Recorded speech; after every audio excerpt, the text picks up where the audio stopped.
Hello guys, nandito na naman ako para mag-upload ng video. Topic natin ngayon ay tuturuan ko kayong legit na marker. Tuturuan ko kayo kung paano maghanap ng marker. For example, tulad ng ganito.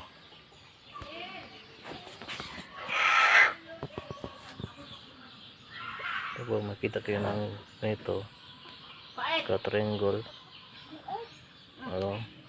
tapos may butas, yun, ito, may butas, yun, gilid, ito doon, butas, tapos yan ang piliin nyo. Huwag kayong humanap ng malaking butas kasi malaking trabaho at saka malalim yung item at mahirapan kayo.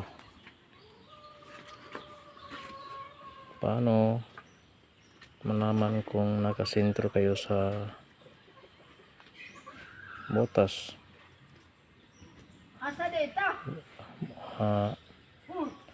For example, hanapin yung kulay nga puti na bato or lupa. Example, katulad ng ganito. So,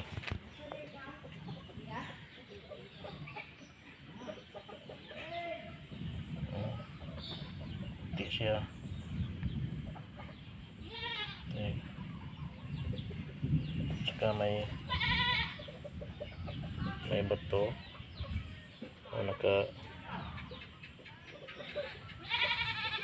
o triangle, yan, center yan.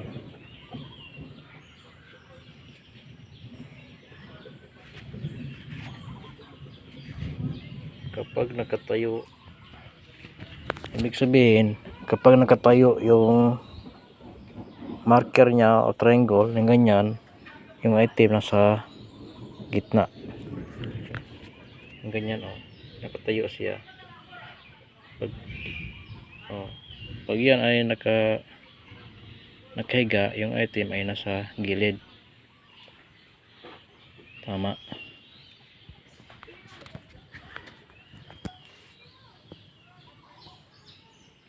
So, doon, at yan ang entrance. Ito, may perimeter pa, ganyan ang hanapin nyo.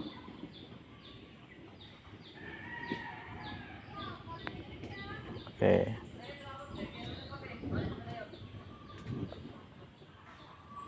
Tapos kung baguhan kayo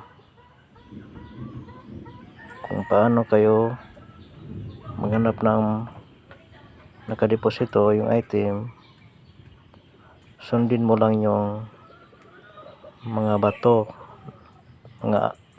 Yung bato is simbolo ng araw yan, yung dulo niya matulis, yun ang sundin nyo. Ayan, para mahanap nyo ng item.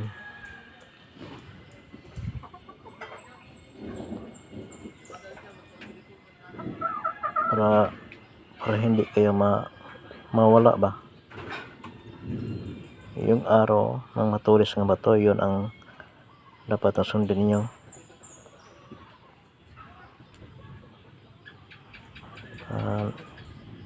Yun lang muna. Pakiparo may YouTube, my channel, paki-like and subscribe. Thank you for watching.